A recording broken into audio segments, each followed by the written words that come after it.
Ok. Recuerden como siempre cuál es el objetivo de la pregunta. Si ustedes se la saben, la dicen. Si no, no se la saben y yo se la explico rápido, pero son cosas importantes que tienen que saber. E ir apuntando para cuando vayan a estudiar. Deme un momento aquí, creo que dice.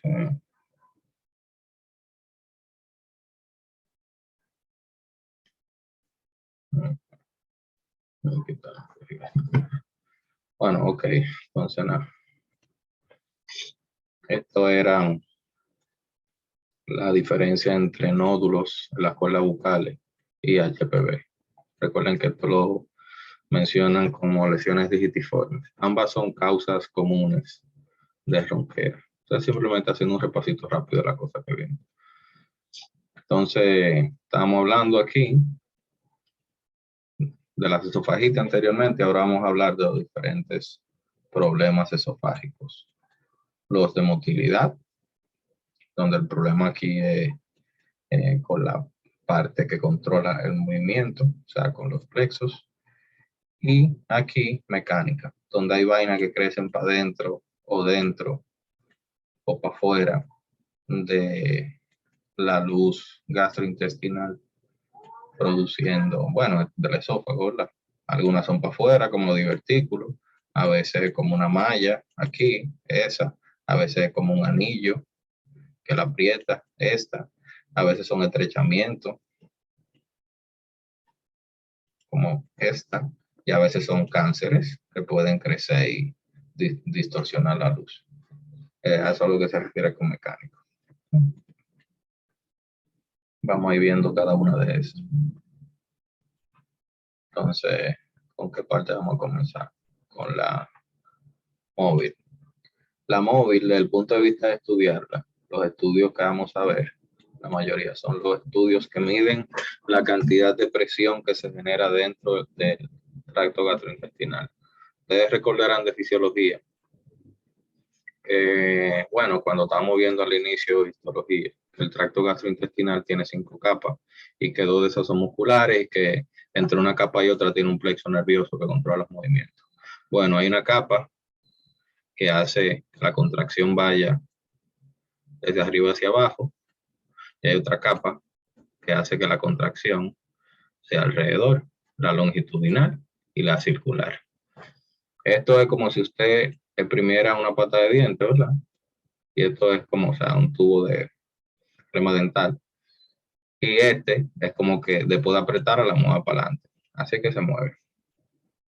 Entonces, como ustedes quizá vieron en cardiovascular, los cambios en el diámetro generan cambios en presión.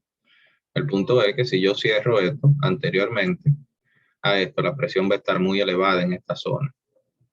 Va a una zona en transición y después la presión mucho más bajita después de esta zona.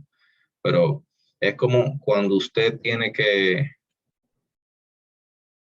soplar contra una resistencia. Imagínese, por ejemplo, al inicio, cuando usted está llenando un globo, una vejiga, usted tiene que romper esa presión que está ahí porque las paredes están colapsadas dentro de la vejiga y hay que soplar con mucha fuerza. Una vez que usted rompe esa presión, entonces sí ahí puede llenar, pero al inicio no. ¿Qué pasa? Que cuando hay ese tipo de obstrucciones ahí, por problemas en la contracción, como vamos a ver, esa presión que se genera antes de la alteración va a estar aumentada o disminuida, dependiendo del tipo de patología, como vamos a ver. En acalasia aumentada, en escleroderma disminuida, pero vamos a ver eso. Pero básicamente esa es la explicación de los estudios que miden la presión dentro del tracto gastrointestinal.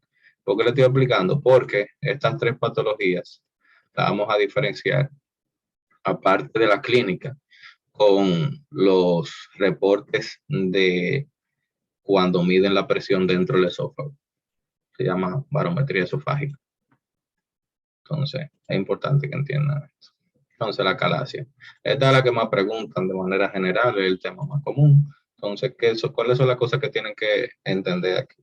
Primero, ¿con qué sintomatología se presenta el paciente? Que es disfagia progresiva. ¿Qué quiere decir una disfagia progresiva? Que primero va a tener problemas con los sólidos, después con los líquidos.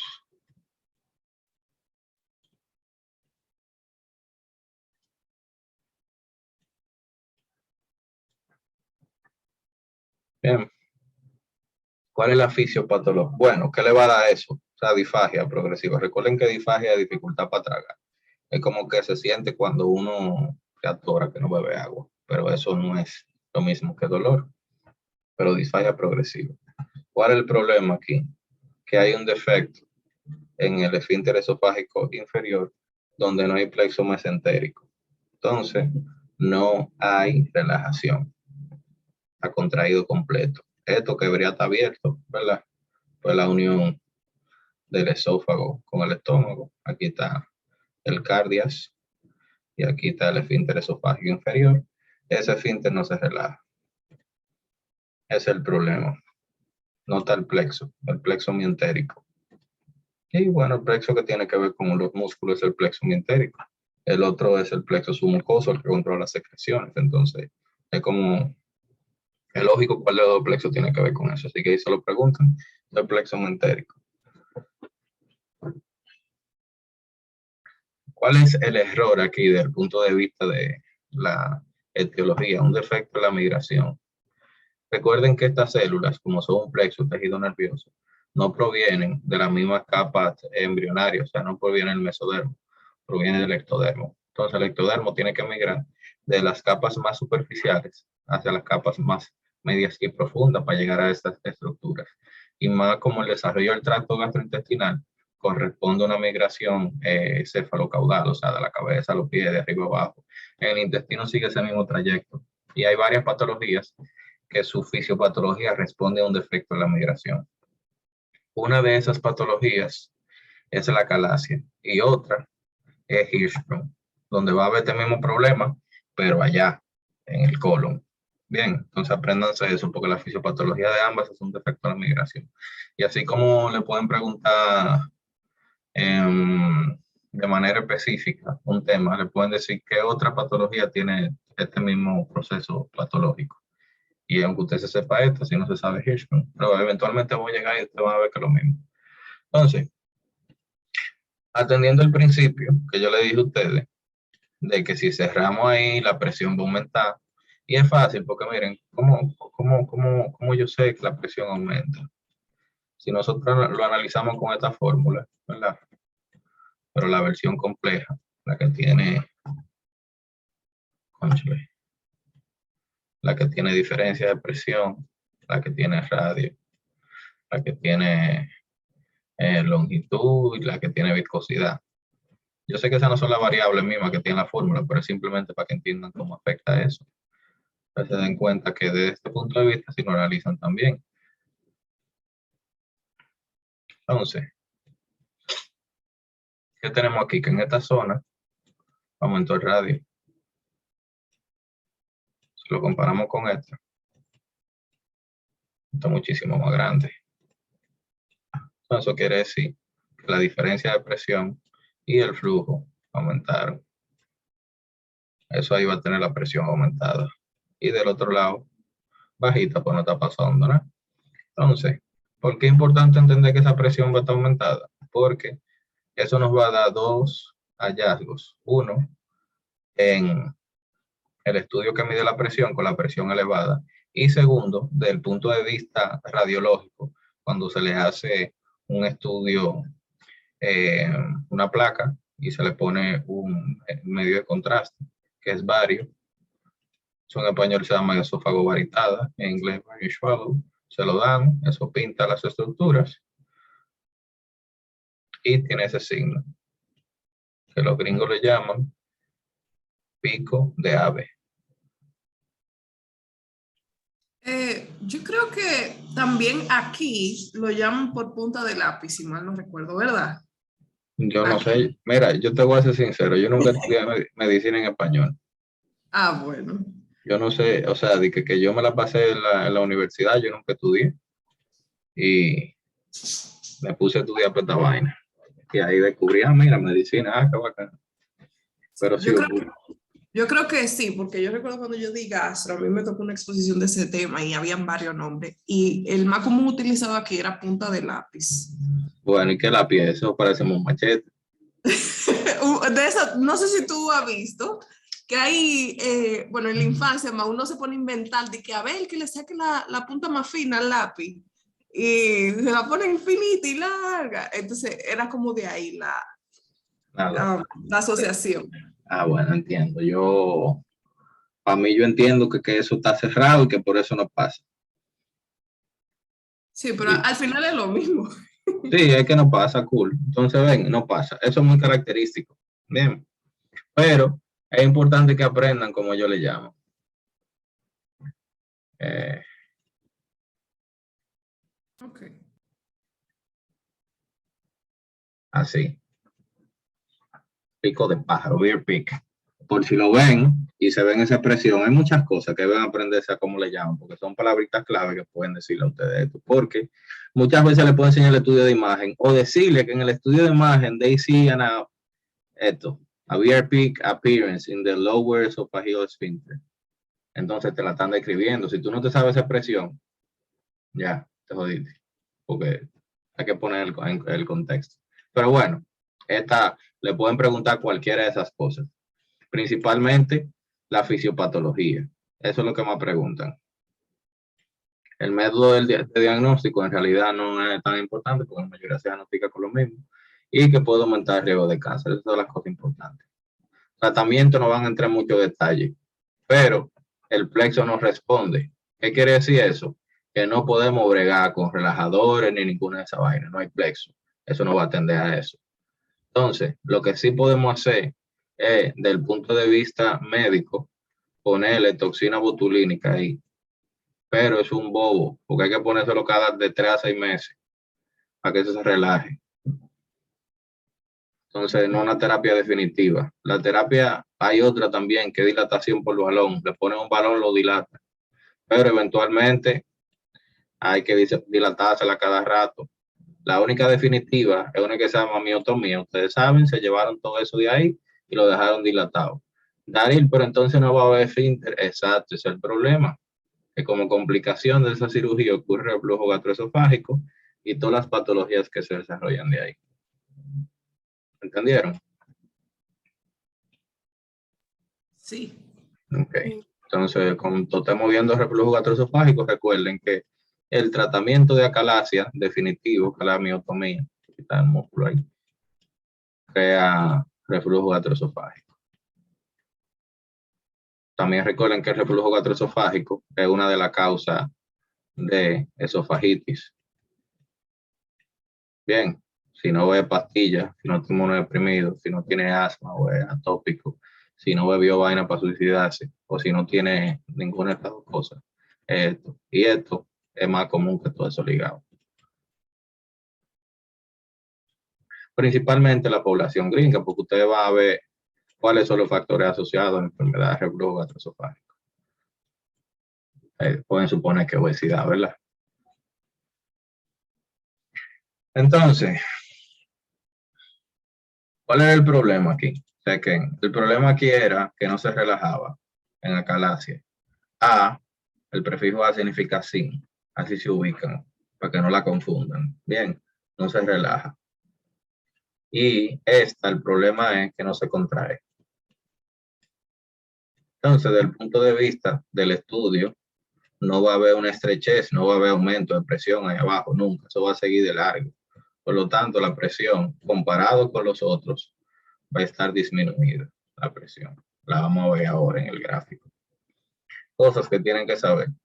Esta es bueno, esto es una de las presentaciones, porque el escleroderma son las enfermedades que tienen depósito de colágeno, causando esclerosis en los órganos internos y esclerosis también en la piel, por eso escleroderma. Esta es una de las complicaciones del escleroderma. Principalmente en la parte del esfínter esofágico inferior, aunque pueda afectar el esófago completo, no importa, pero ellos dicen que en el esfínter esofágico inferior, entonces ahí causa un problema que la fibrosis que tiene ese depósito de colágeno no permite que se relaje el esfínter. Entonces, es todo lo contrario al otro. que él estaba siempre contraído, este no puede contraerse. Es como una insuficiencia del esfínter. Lo otro sería una estenosis, para ponérselo en el contexto, qué sé yo, con lo que ustedes vieron en cardio. Si le preguntan cuál es la fisiopatología, el CRESS síndrome, y son anticuerpos contra los centrómeros y la antitopoisomerasa. Ustedes vieron esos dos conceptos, lo vieron en bioquímica, y el síndrome de CRESS posiblemente lo vamos a ver, o si no lo vieron, pero si no lo vamos a ver como estamos hablando, la vaina que tiene que ver con reumato, dermato y esas cosas. Tratamiento igual, o sea, diagnóstico, esófago varitada y no se va a ver, se va a ver que está dilatado. Es una enfermedad de depósito sistémico de eso. Tratamiento en realidad no importa, no van a preguntar eso. Lo que le van, de la parte que más le van a preguntar es esto. Esto es lo normal. Estamos aquí en la parte esofágica superior, ahí está el esfínter esofágico superior, ahí estamos abajo, ¿verdad? Recuerden que desde el punto de vista histológico eso cambia, es una transición de músculo estriado, digamos, de cosas de epitelio plano, epitelio cilíndrico, y que también la parte de arriba es estriado y lo otro es liso, o sea que es voluntario esta vaina aquí arriba. Podemos trabajar cuando uno quiera. Entonces, fíjense que la parte de arriba, comparado con lo normal, esto es un gráfico que tiene longitud del esófago, ¿verdad? Pero también tiene tres clasificaciones. La parte de arriba, que es el tercio superior, parte media, tercio medio, parte inferior. Eso. Bien, ahí está dividido. Para eso son esas rayas. Lo otro que tiene dentro de cada parte, tiene tres registros. En la del medio, en la de abajo y la de arriba un solo. O sea, ahí, de ahí a ahí, imagínense que lo más alto está arriba. Aquí hay otro. Aquí hay otro. Y aquí hay otro gráfico. Aquí hay otro gráfico. O sea, que son básicamente 5. Pero, como el tercio medio es el más grande, entonces tiene 3. ¿Por qué le estoy aplicando eso? Para que entiendan los cambios. Las cosas se ven muy parecidas, pero hay algunas que hay que identificar ahí. Supongamos que la presión normal se encuentra ahí en el centro. Cada uno de sus aumentos de presión es una onda peristáltica. Bien, si lo comparamos con el normal, comparamos con escleroderma, arriba, muy parecido al normal. Con acalasia, que tenemos en el eje horizontal, entonces aquí los nombres de la patología. Normal.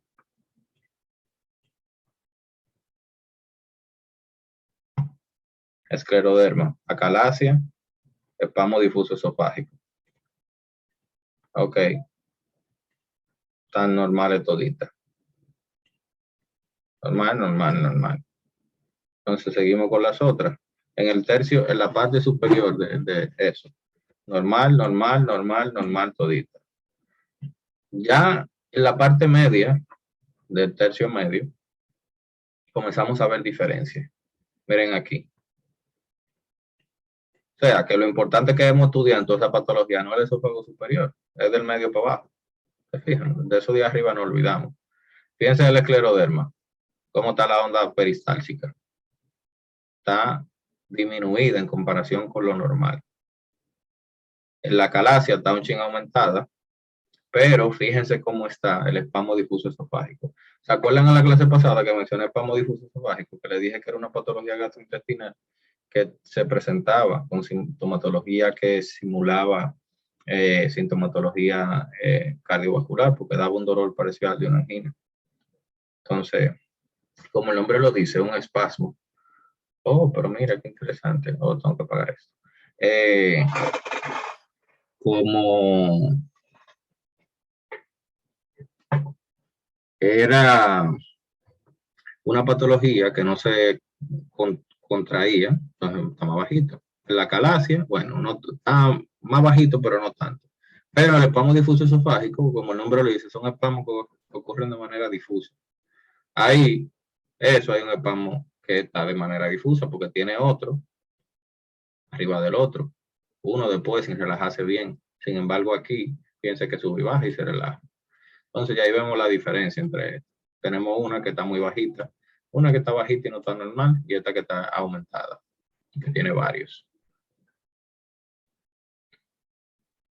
En la de abajo, comparamos y vemos que sigue igual bajita, sigue esta igual y el espasmo difuso igual. Entonces, fíjense que en esos tres, en el espasmo ahí abajo, ya vimos la diferencia. Ahora, ¿cuál es la que le van a preguntar a ustedes y de qué forma se lo van a preguntar? Principalmente con lo que ocurre en esas, les puse de rojo. Sí le preguntan del tercio superior, del tercio medio. Ahora, la que más le van a preguntar va a ser el tercio inferior, así que presten atención a esto. Miren lo normal. Lo normal, y fíjense entonces el punto donde está aquí. Fíjense dónde estaría la presión normal. ¿Por qué? Porque si comparamos con el escleroderma, vamos a ponerle el escleroderma. Miren, si nos vamos y hacemos una línea, el escleroderma estaría por ahí. Si nos vamos y hacemos una de la calasia, vamos a poner la calasia, vamos a ponerla de verde. No, esta es de azul. Miren aquí donde estaría calasia. Calasia estaría como por ahí arriba. Bien. Entonces, ¿por qué es importante eso? Porque le van a preguntar cómo estaría la presión en el esfínter esofágico inferior. Y si nos preguntan a nosotros escleroderma, la presión va a estar bajita. ¿Por qué? Porque el escleroderma no se contrae. Y si nos preguntan, entonces, ¿cómo estaría la calasia? La calasia estaría elevada, porque está contraída.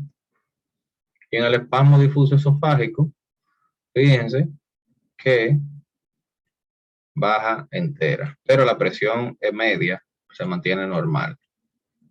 Se fijan, si lo ponemos, vamos a ponerlo, ¿qué color de este? Estaría como muy cerca de ese por ahí. Pero lo más importante del espasmo difuso esofágico es que hay contracciones en todo momento en los diferentes lugares del esófago. Y que tiene una presentación que parece cardiovascular. ¿A qué me refiero con esto? Los pacientes van a llegar con dolor que parece angina, dolor en el pecho y que los puede despertar, porque este tipo de dolor no está asociado a psicómenos, nada de eso, sino imagínense durmiendo un dolor, la gente se despierta con dolor en el pecho, lo que primero piensa que es un infarto. Cuando van, le hacen electrocardiograma, le hacen enzima cardíaca y todo está nítido. Entonces no es de origen cardiovascular. Si le aparece ese escenario, sepan que esa patología se llama espasmo difuso esofágico y que se presenta así. No es la única causa gastrointestinal. Por ejemplo, el dolor que produce el reflujo gastroesofágico y las enfermedades de la unión del esófago con el estómago. La mayoría la gente va creyendo con infarto. Entonces, como ya tú descartas eso, la historia puede identificar estas cosas. Entonces, en el espasmo difuso esofágico, como una contracción difusa, tiene el mismo tratamiento que el tipo de angina que lo causaba. Yo no entendí por qué, en cuál. Ondas invertidas. ¿Cómo así? ¿Cómo ondas invertidas? Explícame, Diego. Creo que él se refiere en que en el esfínter esofágico inferior, en vez de comenzar, o sea, de estar abajo, en la parte inferior, el inicio de la onda está arriba. Creo que a eso que se refiere. ¿De la calasia? Creo que en todas, pero la explicación de eso sería, supongo, que porque el esfínter siempre está contraído para evitar reflujo, entonces por ende, Exacto, o sea, que la presión tiene que va irse arriba, exacto. exacto, que la presión basal no es cero porque es un esfínter.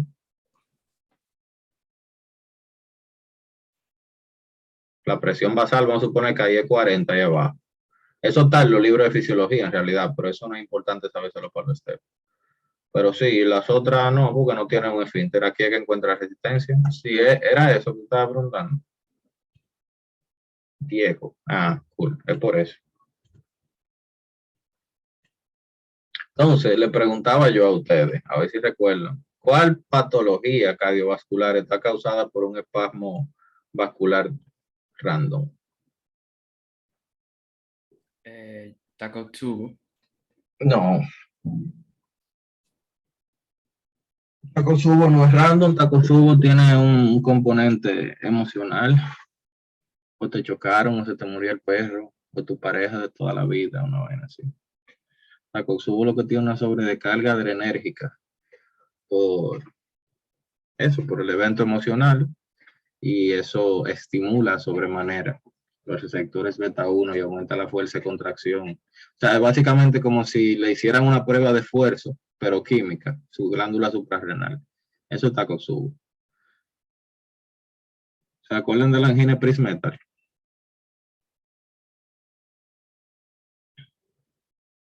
Oh, sí, yo no me acordaba realmente que era esa, pero... Tienen que leer los temas. ¿Y cuál era? Porque ya no quedaba ninguna otra opción, porque las otras anginas no son vasoconstricciones random, las otras anginas son por vaina de ateroma. Son la estable, inestable, los otros síndrome coronario, el infarto, con ST, sin ST, toda esa vaina. Entonces la angina Prismetal. ¿Por qué le estoy diciendo eso? Porque esto es la misma vaina. Lo único que aquí se está contrayendo el esófago, allá se está contrayendo una arteria coronaria. Darín, entonces el tratamiento es igual, un bloqueador de los canales de calcio. Exactamente. Esas dos patologías, el tratamiento es igual porque la fisiopatología es la misma. ¿Tiene sentido eso? Sí. Ok, entonces, importante, saber cómo se va a ver esto, porque también le pueden preguntar así. En vez de ponerle a ustedes los nombres de la patología, le pueden poner A, le pueden poner B, le pueden poner C y preguntarle si E es normal. ¿Cuál de estas de aquí sería acalasia? Y ustedes dirán, ay, la del medio, no necesariamente se lo ponen en el mismo orden. Lo que ustedes tienen que hacer no es tratar de responder el gráfico con la memoria, nunca con la memoria, los gráficos son para analizarse. Usted mira normal, se lo digo porque le pueden cambiar el orden, simplemente para joder. Ustedes miran el normal y luego comparan. El que está más bajito, escleroderma. El que está más alto, acalasia. El que está normal, el espasmo difuso esofágico, por eso ahí abajo. El espasmo difuso esofágico está normal y los otros tercios. Entonces, es importante esa organización para que no se den joder con algo así. Analícenlo primero. O si se lo preguntan escrito, ¿cuál de eso va a estar alto, cuál va a estar bajito?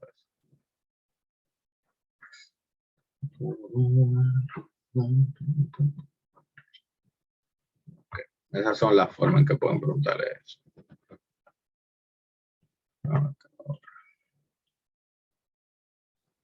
Ok, es una patología que se llama síndrome de Plummer-Vinson. ¿Por qué está aquí? Porque pertenece a un conjunto de patologías que están relacionados con otras patologías en otro sistema. Por ejemplo, hay un tipo de anemia que se caracteriza porque los glóbulos rojos son más chiquitos del tamaño que tienen que ser, que tienen menos concentración de hierro. La anemia por deficiencia de hierro. Entonces, en mujeres en edad reproductiva, la principal causa de tipo de anemia es sangrado, la menstruación, alteraciones con la menstruación. Y en los hombres, enfermedades de sangrado gastrointestinal. Bien, entonces de esas enfermedades de sangrado gastrointestinal, esta es una. Esta va a producir anemia, disfagia, esofagial webs, o sea, como una telaraña, así como esta que está aquí, que sería la luz. Todo esto sería la telaraña ahí. Espérense, déjenme cerrar para llamar de nuevo porque se va a caer esto. Dame un segundito. Déjame parar aquí.